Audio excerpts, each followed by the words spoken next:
Boa tarde, senhoras e senhores. Sejam bem-vindos à videoconferência do Porto Belo Grupo para a discussão dos resultados referentes ao quarto trimestre de 2025. Esta videoconferência está sendo gravada e o replay poderá ser acessado no site da companhia em ri.portobello.com.br. A apresentação também estará disponível para download. To hear the audio in English, please click on Interpretation and select in English. Informamos que todos os participantes estarão apenas assistindo à videoconferência durante a apresentação. Em seguida, iniciaremos a sessão de perguntas e respostas, quando mais instruções serão fornecidas. A apresentação será realizada em português com tradução simultânea para o inglês. Antes de prosseguir, aproveito para reforçar que as declarações prospectivas têm como base as crenças e suposições da administração do Porto Belo Grupo e as informações atuais disponíveis para a companhia. Essas declarações podem envolver riscos e incertezas, tendo em vista que dizem respeito a eventos futuros e, portanto, dependem de circunstâncias que podem ou não ocorrer. Investidores, analistas e jornalistas devem levar em conta que eventos relacionados ao ambiente macroeconômico, ao segmento e a outros fatores que podem fazer com que os resultados sejam materialmente diferentes daqueles expressos nas respectivas declarações prospectivas. Estão presentes nessa videoconferência o Sr. John Suzuki, diretor-presidente, e o Sr. Caio Gonçalves de Moraes, diretor vice-presidente de Finanças e Relações com Investidores. Gostaria agora de passar a palavra ao Sr. John Suzuki, que dará início à apresentação. Por favor, Sr. John. Bom, boa tarde a todos. Sejam muito bem-vindos à nossa apresentação dos resultados do quarto trimestre de 2025. É um prazer estar aqui com vocês novamente para compartilhar dos resultados da companhia nesse período. Bom, antes de avançarmos para a agenda, gostaria de compartilhar a nossa visão geral do ano de 2025. Foi um ano de avanços importantes na estratégia do grupo em todos os negócios. No Brasil, seguimos crescendo e, mais importante do que isso, ampliando nosso market share em todas as unidades de negócio. A gente vem desde aquele período da pandemia, onde nós navegamos, um mercado muito favorável. Desde então a gente vem consistentemente ganhando market share em todos os nossos negócios. Apesar do mercado mais enfraquecido e mais competitivo em 2025, mantivemos bons resultados operacionais, sempre alavancados pelos nossos diferenciais competitivos, tais como nossa marca, nossa capacidade de inovação em produtos, foco no cliente e serviços e também muita disciplina na execução. Temos alcançado desempenho superior em diversos aspectos, tais como venda de lançamento de produtos, vendas na exportação, ocupação das fábricas, entre outros, que resultaram em uma rentabilidade operacional superior ao que a gente tem observado no mercado.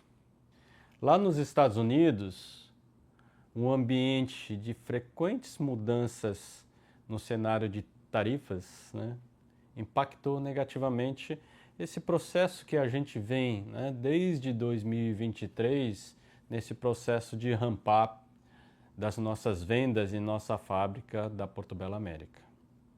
Ainda assim, quando a gente olha por dentro do nosso negócio, continuamos a ter importantes evoluções quando a gente observa a estabilidade da fábrica, a competitividade de custos da nossa fábrica, a expansão da nossa base de clientes nos diversos canais e o crescimento das vendas locais, aquelas que são menos dependentes do Brasil. Vou comentar mais à frente as perspectivas positivas que agora a gente começa a enxergar nesse negócio nos Estados Unidos. Bom, esse desempenho operacional das unidades de negócios mantém a nossa convicção sobre a estratégia do grupo. Principalmente, como a gente vem repetindo, todas as vezes que a gente interage, principalmente representado pelo nosso processo de internacionalização e nosso negócio do varejo integrado. Tivemos ainda um ano de evolução do perfil da nossa dívida, né? Com relevantes operações desde o primeiro trimestre, né? A gente vem com importantes operações relevantes, não só ao longo de 2025, mas também vocês vão ver já no primeiro trimestre de 2026. E a despeito de todos os esforços mencionados, com todas essas operações, né, e com uma disciplina financeira bastante importante vindo da operação, a melhoria da estrutura de capital continua sendo um dos grandes desafios do grupo. Vou comentar um pouquinho mais à frente, quando a gente entrar no tema de perspectivas. E claro, a gente vai estar aqui disponível aqui para o Q&A. Agora eu vou dar seguimento para a apresentação aqui do resto da agenda pelo Caio. Perfeito, muito obrigado, John. Boa tarde a todos. É um prazer apresentar os resultados do quarto trimestre e o fechamento do ano de 2025. Para começarmos, vamos analisar o mercado norte-americano. Nos Estados Unidos, o mercado de revestimentos cerâmicos enfrentou desafios ao longo do período, principalmente em função das questões do tarifaço. De acordo com os dados do TCNA, no quarto trimestre, houve uma retração de 17% nas vendas. Esse fenômeno explica-se pela ressaca da corrida para a formação dos estoques registrados nos trimestres anteriores em função do tarifaço e, portanto, é um efeito pontual. No acumulado do ano, a queda atingiu cerca de 5%. Apesar desse cenário mais desafiador, a Portobello America apresentou um desempenho bastante consistente. Assim, em 2025, registramos crescimento de 15% da receita líquida em dólar. E, além disso, a parcela da produção local cresceu ainda mais, cresceu 36%. Agora, seguindo para o mercado brasileiro, né, e olhando os volumes, os dados de acordo com a Facer, né, o volume de vendas no mercado de revestimentos cerâmicos da via úmida, e por que via úmida? Né? É porque essa via representa aproximadamente 90% das nossas receitas. Né? E esse apresentou uma queda de 1,2% no quarto trimestre de 2025 em relação ao mesmo período de 2024. Já no acumulado do ano, o desempenho foi de menos 1% em 25 na comparação com o mesmo período do ano passado. Ou seja, um mercado em queda, o nosso principal segmento, que é a via úmida. Já o mercado total, contemplado tanto via úmida quanto via seca, cresceu 1,1% ano contra ano e 3,3% no trimestre. Mesmo diante desse cenário, o desempenho do Portobello Grupo foi superior ao do mercado, mantendo a consistência observada ao longo de todo o ano de 2025. Porém, no quarto trimestre, a companhia apresentou um desempenho abaixo do mercado no comparativo com o mesmo período do ano anterior, reflexo de maior pressão no ambiente comercial e competitividade em preços. E no acumulado do ano, o crescimento foi de 2,2% comparado a 2024.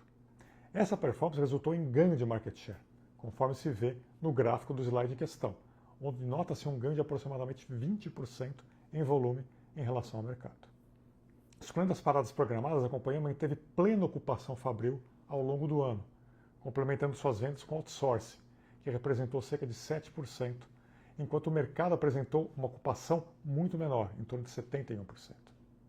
Passando agora para os resultados econômico-financeiros, né, vamos falar um pouquinho do quarto trimestre. No quarto trimestre de 2025, apresentamos crescimento de 1,7% na receita líquida, vindo em especial da exportação do Brasil para outros mercados, que cresceu 17%, e também pelo bom desempenho da Portobello America, com crescimento de 7%. No ano, avançamos 8% no mercado em retração, como vimos no slide anterior. E esse desempenho se explica pelo forte crescimento da Portobello America, que foi de 27%, das exportações, em torno de 24%, e do mercado interno, que cresceu 3%. Assim, reiteramos que o share dos mercados internacionais, né, incluindo a Portobello America, cresceu tanto no trimestre quanto no acumulado do ano, sendo grande destaque em termos de vendas. Agora, falando sobre o faturamento das nossas unidades de negócio, né, podemos destacar que, de uma maneira geral, todas as unidades representaram evolução no desempenho ao longo dos últimos anos, reforçando a consistência da nossa estratégia e da execução operacional. Começando pela cerâmica Portobello, a unidade apresentou crescimento com desempenho acima do mercado de via úmida, refletindo a sua competitividade e a consistência na execução comercial. Já na Portobello Shop, observamos o cenário mais competitivo, porém com crescimento, mesmo com a continuidade da expansão da rede e a evolução do mix de produtos. Já na Pointer, essa seguiu em linha com a dinâmica da via seca, com crescimento moderado no ano e retração no trimestre. Por fim, a Portobello América manteve um desempenho bastante consistente, com expansão comercial e evolução da operação nos Estados Unidos. De forma geral, os resultados das unidades reforçam a diversificação do portfólio e a capacidade da companhia de atuar em diferentes segmentos e geografias. Agora falando de lucro bruto. O mesmo consolidado totalizou 932 milhões no ano, um crescimento de quase 8% em relação a 24, em linha com a evolução da receita no período. A margem bruta encerrou o exercício em 36%, mantendo-se estável na comparação anual e em um patamar consistente no consolidado do ano. Já no quarto trimestre, o lucro bruto apresentou uma leve queda. O período foi marcado por retração de demanda, em um ambiente com maior competição comercial, e aí a companhia optou por decisões estratégicas voltadas à proteção do caixa e equalização dos estoques. Falando agora do EBITDA, no acumulado de 25, o EBITDA do Portobello Grupo totalizou 321 milhões, representando um avanço de 2,4% em relação a 2024. No quarto trimestre, o EBITDA somou 53 milhões, com margem de 8%, um aumento de 2,3 pontos percentuais em relação ao trimestre anterior. Esse resultado reflete um ambiente mais competitivo no mercado doméstico, com ajustes de preços ao longo do período e mudanças na composição do mix entre unidades e canais. Vamos agora para o resultado líquido. No ano de 2025, encerramos com um resultado negativo de 292 milhões, 190 milhões superior ao ano anterior. No próximo slide, vamos detalhar os principais fatores que impactaram tanto o resultado líquido quanto o resultado financeiro da companhia. Começando pelo resultado líquido, observando no bridge, na rubrica de outras despesas, houve um efeito positivo em 2024 por reversões de contingências e créditos tributários. E em 2025, houve os efeitos climáticos que afetaram nossa operação no sul do Brasil, trazendo gastos adicionais na ordem de 28 milhões. Além disso, 2025 foi um período de ambiente macroeconômico desafiador, com crescimento do CDI médio de 14,45% em 2025 contra 10,86% em 2024. E a companhia também intensificou o uso de instrumentos financeiros para a gestão de capital de giro, incluindo os FDICs, o que resultou em um aumento relevante das despesas financeiras. Além disso, o resultado líquido foi impactado por revisões na constituição do IR diferido ao longo do ano de 2025, baseado na avaliação da recuperabilidade dos ativos fiscais diferidos de anos anteriores. É importante destacar que esses efeitos são contábeis e sem impacto no caixa ou na geração operacional da companhia. A gestão de caixa foi um dos grandes destaques do período. Ao longo de 2025, geramos 316 milhões de fluxo de caixa livre, com esforços direcionados à preservação da liquidez. Quando olhamos para o período de 2023 até 2025, observamos uma evolução bastante relevante, com a geração de caixa aumentando de forma consistente, refletindo a priorização da disciplina financeira ao longo desse ciclo, sendo essa geração a mais forte já registrada nos últimos 5 anos. Em 2025, o CAPEX apresentou uma redução significativa, quando comparado a 24 e 23, reforçando também a diretriz de maior disciplina na alocação de capital. Além disso, vale destacar a operação de liability management de 160 milhões que executamos no começo de 2026, que é, portanto, um evento subsequente, da linha do BNDES Exportação. E a conclusão, também nesse primeiro trimestre, de uma operação de sales and leaseback da planta da unidade Pointer, no valor de 102,5 milhões. Essas iniciativas reforçam o foco da companhia em melhorar a estrutura de capital e ampliam nossa capacidade de atravessar cenários mais desafiadores. Portanto, encerramos 2025 com uma dívida líquida de aproximadamente 979 milhões, mesmo patamar de 2024. E o nível de alavancagem foi de 3,09 vezes no quarto trimestre de 2025, contra 3,27 vezes no quarto trimestre de 2024, sendo que agora 83% do total da nossa dívida apresenta vencimentos no longo prazo, contra 65% no ano anterior. Ainda assim, a melhoria da estrutura de capital segue como prioridade da companhia, tanto em relação ao nível de alavancagem, ao perfil de vencimentos, quanto aos custos envolvidos. O atual nível de endividamento e a cobertura do serviço da dívida requer atenção, especialmente no ambiente de juros elevados. Seguimos, portanto, focados na otimização da estrutura de capital e na manutenção de uma posição de liquidez adequada para sustentar a operação e os próximos ciclos da companhia. Isso posto, passo a palavra novamente para o John, falar um pouco sobre as nossas perspectivas para 2026. Obrigado, Caio.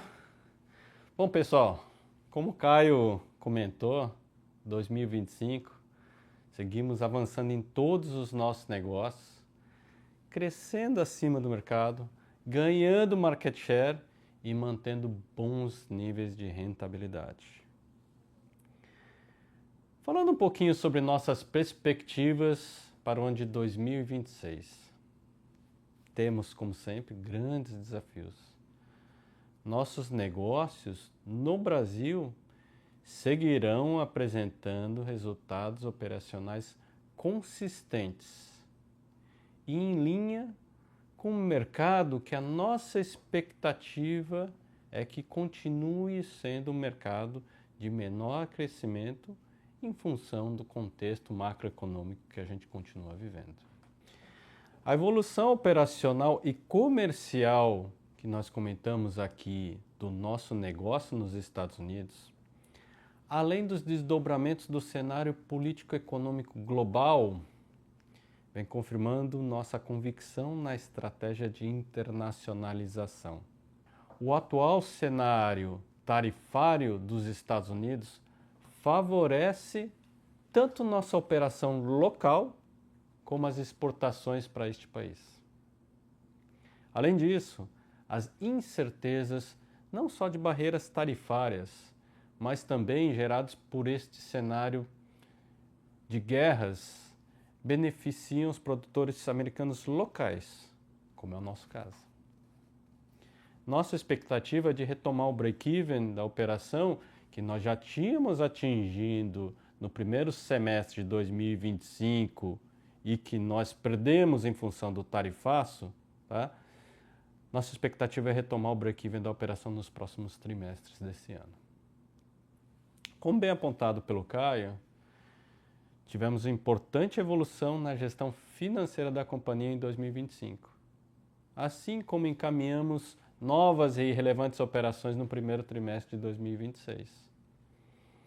Entretanto, como o Caio já bem apontou e destacou, a adequação da estrutura de capital à realidade do nível de endividamento e das elevadas taxas de juros com os quais nós convivemos hoje, continua sendo prioridade da administração. Apesar desse resultado recorde de fluxo de caixa que nós geramos em 2025, ainda é necessário buscar uma melhor cobertura do serviço da dívida, um melhor balanço entre quanto nós geramos de caixa na operação e quanto de serviço da dívida nós conseguimos honrar. Finalmente, em todo esse contexto, enxergamos como fundamental, gente, o alinhamento da estratégia da companhia, da governança da companhia, com as prioridades e desafios estratégicos, todos aqui citados para vocês. Bom, agradeço a todos vocês pela participação e abro agora para a parte de perguntas e respostas. Iniciaremos agora a sessão de perguntas e respostas para investidores e analistas. As perguntas podem ser realizadas por escrito na opção Q&A. Por favor, aguarde enquanto coletamos as perguntas.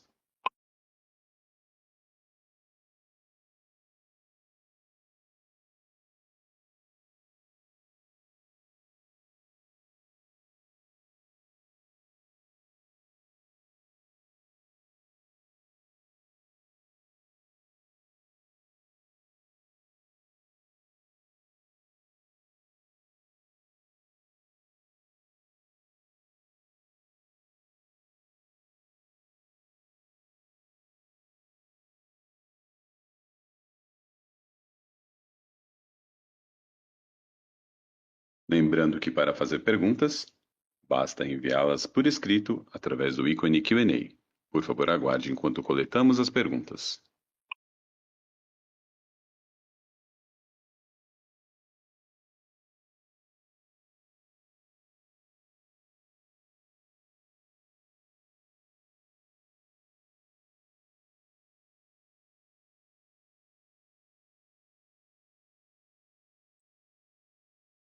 Nossa primeira pergunta vem do senhor João Grassini, do Marco Investimentos. Ele diz: quais as possíveis estratégias para a redução da alavancagem? Obrigado pela pergunta. Vamos lá, acho que muitas dessas iniciativas, né, a gente já mencionou aqui durante a live, né? De fato, é uma combinação, né, de redução, né, de despesas operacionais, como já foi mencionado, também iniciativas de liability management, no sentido de trocar dívidas mais caras e mais curtas, mais, né, com bancos comerciais por dívidas de fomento. Né? Então, já demos alguns primeiros passos nesse sentido. Né? Nós falamos da operação do BNDES Exportação. Nós temos mais uma linha aprovada também com o BNDES, que a gente deve, né, conseguir desembolsar ao longo do ano. Né? A terceira iniciativa também é o próprio Sales and Leaseback da Pointer, né? Que nós também mencionamos, que injeta uma liquidez adicional na companhia, e continuamos analisando outras estratégias, né? Ao longo do ano. São estratégias que, né, nem todas estão maduras, são coisas que a gente vai continuar analisando, né? E que a gente pode lançar a mão ao longo do ano. Mas já estamos dando os primeiros passos. Né? Esses três eventos que eu mencionei já são, né, uma prova disso. Para complementar aqui, Caio, porque acho que a pergunta é bem colocada e, de fato, a gente destacou ao longo da live aqui que o tema de estrutura de capital é prioridade da companhia, está sendo devidamente debatido, tá? É um tema estrutural, né? A gente tem feito vários esforços aqui no sentido de gradualmente saneando isso, mas diversas alternativas estão sendo consideradas, tá? Não dá para dizer nada concreto, até porque de fato não tem nada concreto nesse momento, mas isso está sendo devidamente estudado.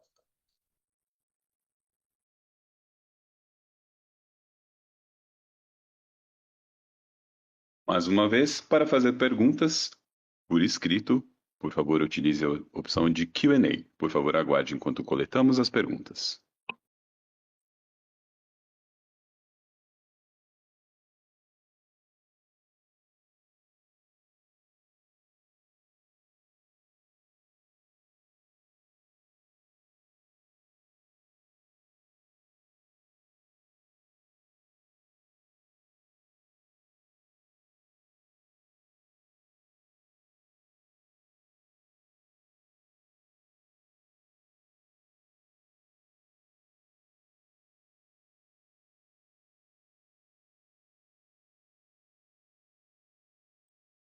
Nossa próxima pergunta vem do Sr. Carlos Herrera, da Condor Insider.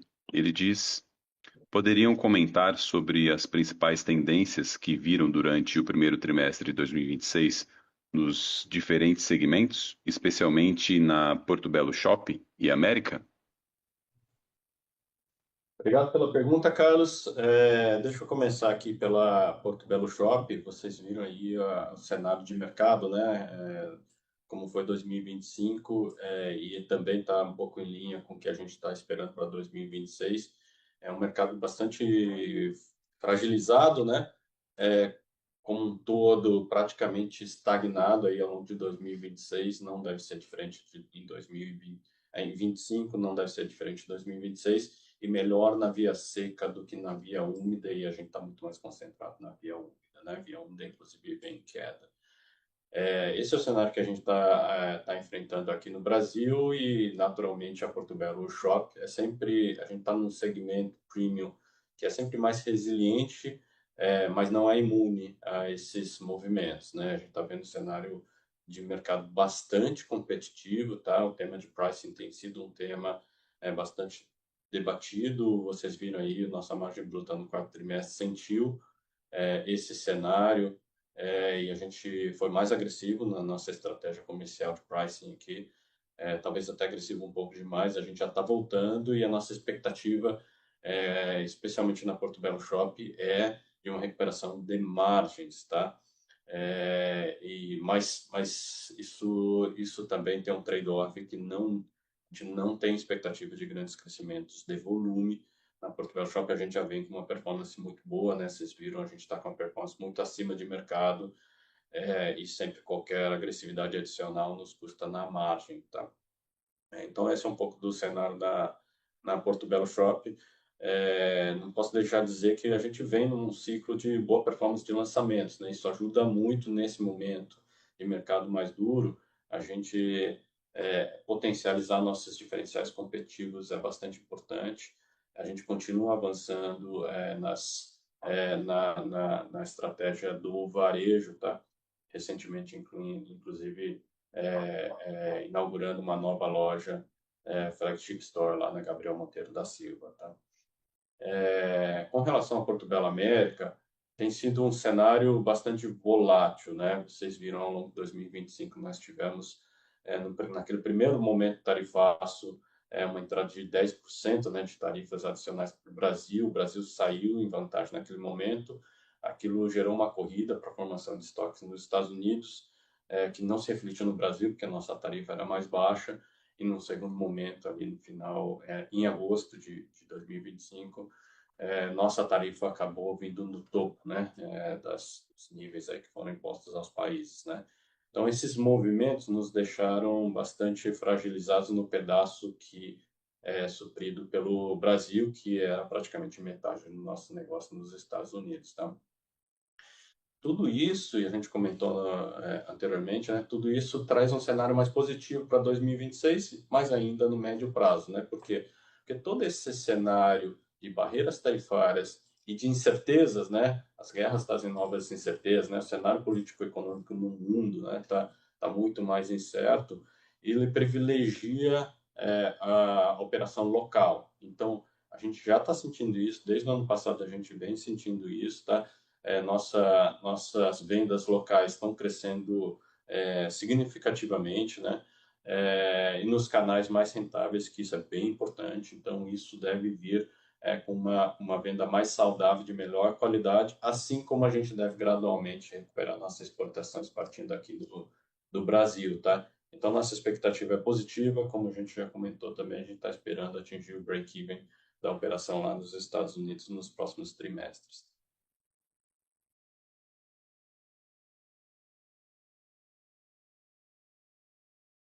Lembrando que para fazer perguntas por escrito, por favor, clique no ícone Q&A e envie sua pergunta. Por favor, aguarde enquanto coletamos as perguntas.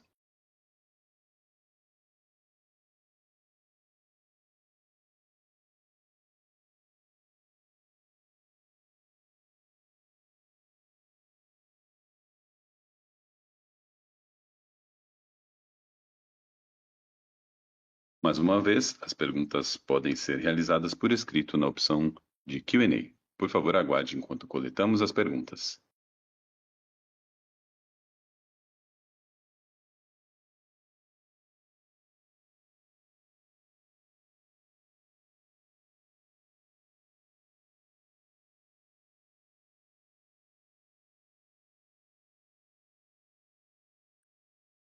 Nossa próxima pergunta vem do senhor Nicolas Stage, da Univille. Ele diz: o que ocorreu depois de 2022 que houve queda no lucro? Oi, Nicolas, obrigado pela pergunta. Eu acho que é uma boa pergunta para nos dar essa oportunidade de colocar em uma perspectiva mais de um horizonte de tempo maior, né? Veja, a gente viveu um momento muito positivo no nosso setor durante a pandemia, né? As mudanças de hábito do consumidor fizeram com que o consumo de materiais de construção de maneira geral explodisse naquele período, entre 20 e 22, principalmente, 20 e 21 em destaque. E foram anos muito positivos, tanto em termos de volume de vendas, como em termos de rentabilidade, tá? Foi um período também que permitiu a gente ter um bom ciclo de investimentos, tá? A companhia, entre 20 e 23, principalmente, fez investimentos bastante significativos, principalmente na Porto Belo América, né? Foi o nosso maior investimento, mas também na expansão da nossa rede de lojas próprias e também investimentos na nossa transformação digital, né? Transformação digital do grupo, principalmente do varejo, tá? Então, foi um ciclo de bastantes investimentos, o que elevou a nossa alavancagem, né? Então, a gente teve a combinação de dois fatores de 2022 para cá, tá? Primeiro que o mercado arrefeceu, né? Eu gosto de dizer que, na verdade, não é que o mercado recuou, ele se normalizou, porque aquele volume de demanda que a gente assistiu durante a pandemia não era o normal, né? Então, o mercado se normalizou, naturalmente criou um novo equilíbrio de oferta e demanda, e com isso pressionou preços e margens, tá? Por outro lado, a gente também teve afetando nossa lucratividade, tá? O nível de alavancagem que a companhia alcançou após esse ciclo de investimentos, tá? Ela veio no mesmo momento da elevação da taxa de juros. E aí você viu aí na nossa apresentação como as despesas financeiras têm consumido todo o resultado operacional da companhia, tá? Esse ano em especial, 2025, o Caio comentou isso, a gente tem efeitos do imposto de renda diferido também, que foi significativo, mas do ponto de vista estrutural, esse é o momento que a gente está passando, é o momento que a gente vem após um ciclo de investimento mais forte e, naturalmente, com uma alavancagem maior, mas ainda sem maturar todo esse investimento e com o mercado mais fraco.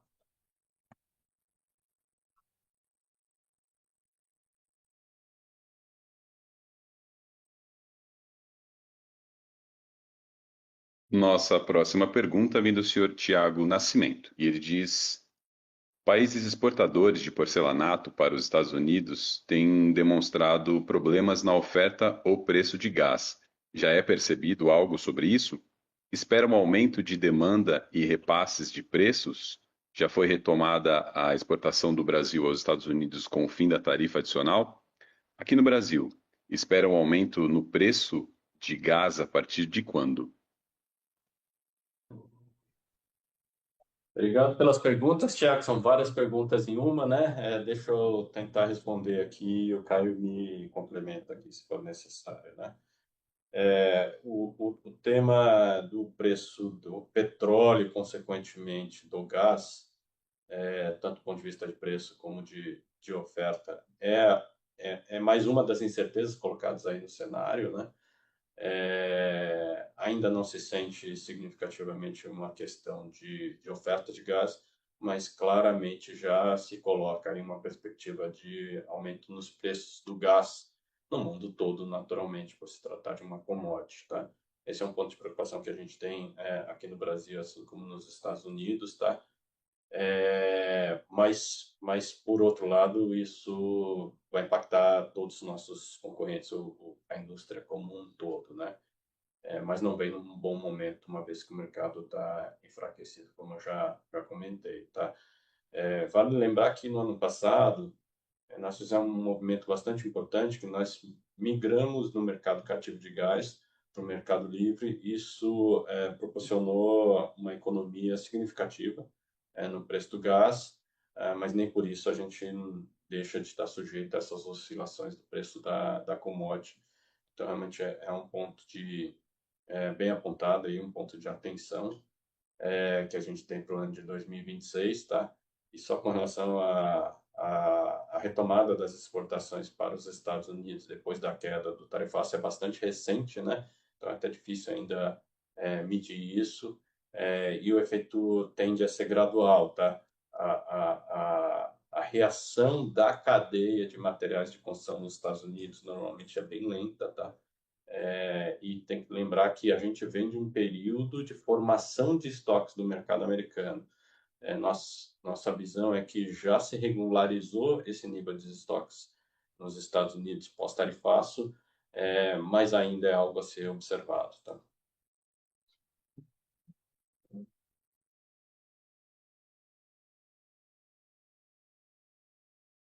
Lembrando que as perguntas podem ser realizadas por escrito na opção Q&A. Por favor, aguarde enquanto coletamos as perguntas.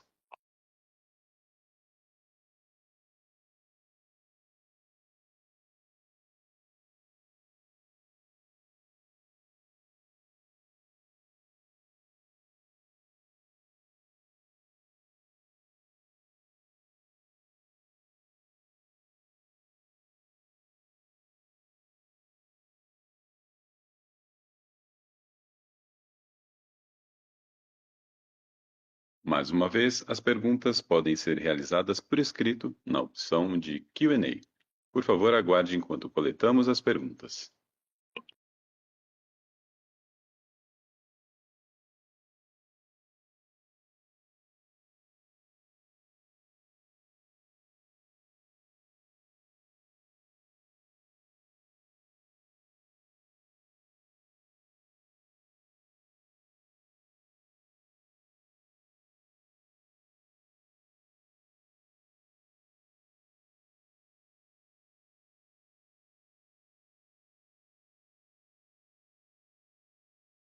Nossa próxima pergunta vem do Sr. Juan Lorenzo e ele diz: Obrigado pela apresentação e parabéns pelos ótimos resultados. Em relação ao financiamento do BNDES, qual o custo e o prazo desse empréstimo de 160 milhões de reais e como esse custo se compara ao de um empréstimo bancário comercial local?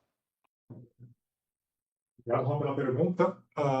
Veja, essa linha do BNDES era uma linha originalmente, né, num prazo de 4 anos bullet, e com a revisão do programa do Brasil Soberano pelo governo federal, o BNDES deu um incentivo adicional. É uma linha que migrou para uma linha de 7 anos, né, bullet, né, portanto é uma linha bastante longa, né, com um custo bastante competitivo. É um custo que, se eu for comparar, né, com o custo de um CDI mais médio da nossa dívida, né, ele seria um CDI menos, né, ele seria um custo em torno de um CDI menos 6, CDI menos 7, né, sendo que o nosso custo médio de dívida está em torno de um CDI mais 1,5, né, então existe uma diferença significativa. Foi uma linha bastante importante a gente captar agora no primeiro trimestre.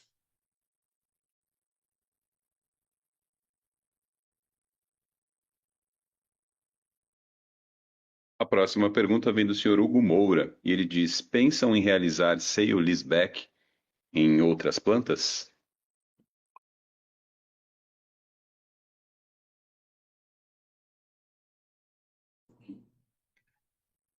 Tá, Diogo?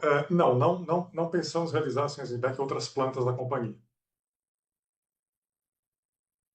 Só para complementar, Caio, até porque a gente, na verdade, não tem mais plantas disponíveis para sales-back, né? Estados Unidos foi um build-to-suit. Exatamente. E a planta de Tijucas já foi dada em garantia garantia. em uma outra operação. Perfeito.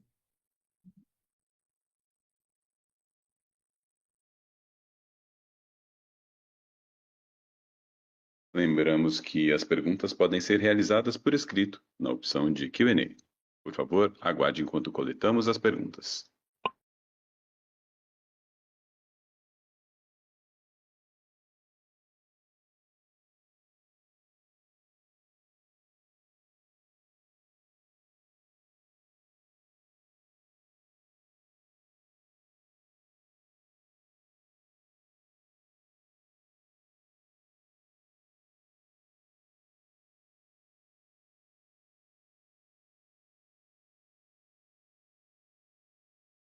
Mais uma vez, as perguntas podem ser realizadas por escrito na opção de Q&A. Por favor, aguarde enquanto coletamos as perguntas.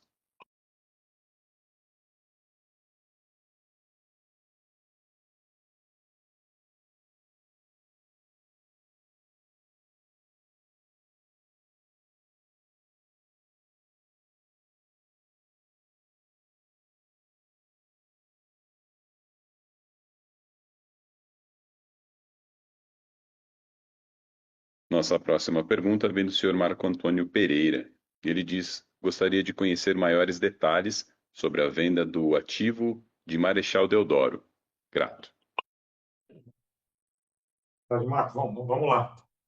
Essa é uma operação, né, como a gente deu disclosure, né, sobre ela, né, é uma operação que ela foi estruturada com fundo, né, uma gestora e um administrador profissionais, né, que olharam, né, o mercado, né, olharam a possibilidade de se fazer essa operação de sales-leaseback com investidores, né, mas que ela já nasceu com um suporte firme dos acionistas controladores. Caso a gente não contasse com o apoio de mercado investidor, os acionistas executariam esse firme, capitalizariam o fundo e, portanto, a gente viabilizaria essa operação. Tá? A gente já vinha, né, há algum tempo, né, isso não é de hoje, já de algum tempo, analisando esse mercado de investidores para sales-leaseback. Né? É um mercado que, há um ano e meio atrás, ele estava um pouco mais ativo, retomou mais para o final do ano passado, né? Mas isso já tinha feito a gente mesmo, né? E esse gestor, esse administrador, né, também fizeram essa mesma batida de mercado, esse mesmo market sounding, né? E, finalmente, né, o que a gente recebeu como proposta, né, de fundos de mercado foram propostas em condições financeiras menos interessantes para a companhia, né, e para os seus acionistas do que o que a gente contou como suporte dos acionistas controladores. Então, nós fizemos esse fundo 100%, né, tem 100% uma transação de partes relacionadas, né, com suporte dos acionistas controladores, e seguimos a operação nesse desenho. Né. Mas, mais uma vez, nós demos full disclosure, né, por ser uma operação envolvendo acionistas controladores da companhia, garantindo as melhores condições financeiras para a companhia e para os seus acionistas. Então, deixa eu só complementar aqui, Caio, só para ter o claro entendimento de todos, né? Essa é uma operação de sale-leaseback somente, né? Portanto, a venda do imóvel, né? Tanto do terreno como da construção da fábrica, né? E não representa a venda do negócio, da operação, nada disso, né? A Pointer continua operando normalmente, continua com os mesmos desafios que a gente vem enfrentando aí nos últimos anos, inclusive com uma evolução bastante importante em 2025, né? Então, é muito mais uma transação aí financeira do que uma transação do negócio. Exatamente. E, obviamente, é uma transação importante para aumentar a liquidez da companhia, garante uma liquidez adicional da companhia e conta com o apoio dos acionistas controladores, também é uma coisa muito boa. Só para finalizar, eu acho que vale reforçar que todo o rito de governança, por se tratar de partes relacionadas, né, ela foi cumprida, né, desde todas as análises de propostas comparáveis, Exato. arm's length, avaliação da auditoria, avaliação do comitê de auditoria, aprovação em conselho de administração, enfim, todo o ritual aqui a gente teve um cuidado. Exatamente. A sessão de perguntas e respostas está encerrada. Gostaríamos de passar a palavra ao Sr. John Suzuki para que faça as considerações finais da companhia. Bom, agradeço a todos pela participação ao longo dessa live. É sempre novamente um prazer compartilhar isso com vocês. Acho que a gente teve a chance aí de comentar bem aí quais são os principais destaques e quais são os principais desafios da companhia. O Q&A foi bastante rico e nos deu a oportunidade de entrar um pouco mais em detalhes nesses pontos. E ficamos aí à disposição para maiores dúvidas através do nosso RI e nos encontramos novamente no próximo trimestre. Obrigado a todos. A videoconferência do Porto Belo Grupo está encerrada. Agradecemos a participação de todos e tenham uma ótima tarde.